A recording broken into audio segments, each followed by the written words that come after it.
In this video I wanted to discuss why I believe 1990s 4x4s and cars in general are the best models ever made. You see, the 1990s cars are a blend of not too much but not too little. To explain what I'm trying to say, I am going to use a 60 series Land Cruiser, an 80 series Land Cruiser and a 100 series Land Cruiser as an example. The 60 series Land Cruiser used leaf springs. It had relatively underpowered engines. The interior was comfortable but nothing exceptional, and its off-road abilities were good, but because of the leaf springs were limited. As you may know, the 60 was a car of the 80s.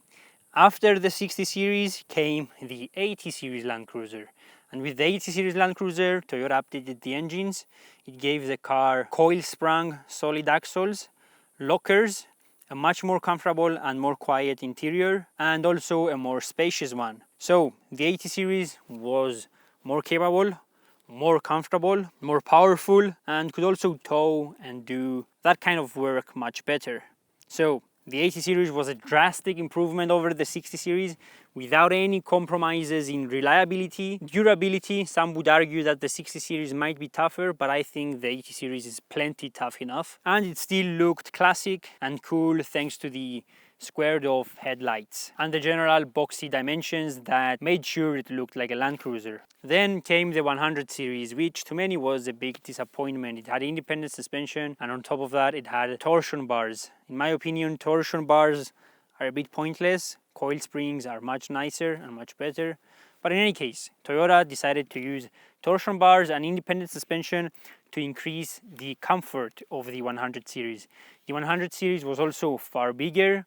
It was more luxurious on the inside, it was heavier. Yes, it was more powerful and more comfortable. However, this came with a compromise. It was too much. Toyota went too far with it, and the car lost its durability, it lost its capabilities, and in my opinion, it also lost its classic looks. So the car went too far. The perfect Land Cruiser is the one in the middle. It is the 80 series, which was produced in the 90s. And this is the case for many other cars as well. The TJ Wrangler is considered by many as one of the best Wranglers ever made. However, because the new model has kept its solid axles and has added lockers on top of that, it may be more capable off-road, but it isn't as reliable. Land Rover was much of the same story. In the 90s we had the Disco, the 300 TDI Defender, the TD5 Defender, but towards the end of the 90s we got the Discovery 2, which had traction control, much more electronics, a longer rear overhang, which made it a bit less capable off-road and less dependable because it was much more complicated than these old and simple machines. So my point here is that from the 90s and onwards, cars got too complicated and in some cases a bit too soft. From the 90s and prior, they were too uncomfortable and too slow.